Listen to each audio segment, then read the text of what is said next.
আজকে সৃষ্টিকর্তা ব্রহ্মা কেন তার নিজ পুত্রকে বিবাহ করেছিলেন তা সম্পর্কে জানবো আজকের ভিডিওতে। ইন্টারনেট থেকে সংগ্রহ করেছি, অনেক ভুল ত্রুটি থাকতে পারে এবং ব্রহ্মা সম্পর্কে অনেক ভুল ধারণা রয়েছে। সরস্বতী পুরাণ অনুসারে সৃষ্টি রচনার সময় ভগবান সরাসরি তার বীর্য থেকে এই দেবী সরস্বতীকে জন্ম দিয়েছিলেন। এই জন্য বলা হয়ে থাকে সেই সরস্বতী কোনো মা নেই, শুধুমাত্র পিতা ব্রহ্মাই ছিলেন। সরস্বতীকে বিদ্যার দেবী বলা হয়ে থাকে, কিন্তু এই বিদ্যার দেবী ভীষণ সুন্দরী ও আকর্ষণীয় ছিলেন। আর সেই কারণেই স্বয়ং ভগবান ব্রহ্মা ও সরস্বতী সৌন্দর্যের প্রতি মুগ্ধ হয়ে যান এবং সরস্বতীকে তার নিজের অর্ধাঙ্গিনী করার জন্য চিন্তা ভাবনা শুরু করেন। দেবী সরস্বতী তার পিতা ব্রহ্মার মনোভাবনা আন্দাজ করতে পারেন এবং তার নজর থেকে বাঁচার জন্য সরস্বতী চারদিকে লুকাবার চেষ্টা করেন, কিন্তু সরস্বতী সমস্ত প্রচেষ্টায় ব্যর্থ হয়ে যায়।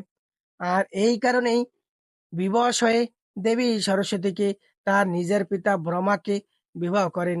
সৃষ্টিকর্তা ব্রহ্মা ও দেবী সরস্বতী স্বামী স্ত্রী রূপে প্রায় 100 বছর একটি জঙ্গলে ছিলেন এবং এই দুজনের একটি পুত্র হয় যার নাম মনু। আবার মৎস্য পুরাণে এ বিপরীত কথা বর্ণিত আছে। মৎস্য পুরাণ অনুযায়ী ভগবান ব্রহ্মার 5টি মাথা ছিল। বলা হয়ে থাকে যখন ব্রহ্মা সৃষ্টি রচনা করেন তখন তিনি এই সমস্ত বিশ্ব ব্রহ্মাণ্ডেরও একা ছিলেন।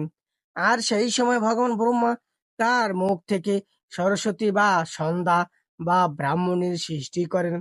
সৃষ্টিকর্তা ব্রহ্মা নিজের করা রচনা দেবী সরস্বতীর প্রতি আকৃষ্ট হতে থাকেন এবং তিনি লাগাতার সরস্বতীর উপর নজর রাখতে থাকেন।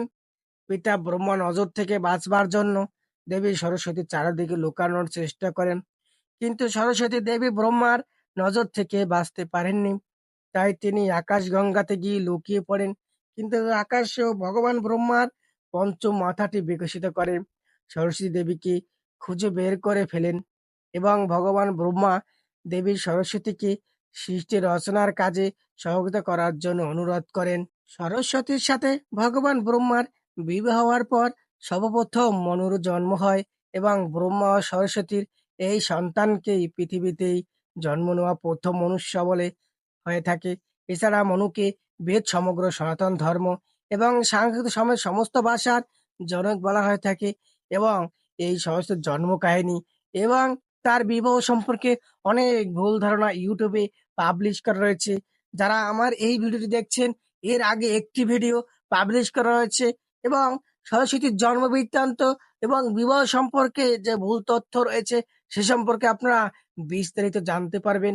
সকলকে সেই ভিডিওটি দেখার অনুরোধ করছি, যাতে আপনারা সনাতন ধর্মের এই অপসংস্কার থেকে দূরে থাকতে পারেন। যদি ভুল ভ্রান্তি থাকে তাহলে আমাদের কমেন্ট বক্সে কমেন্ট করে জানাবেন।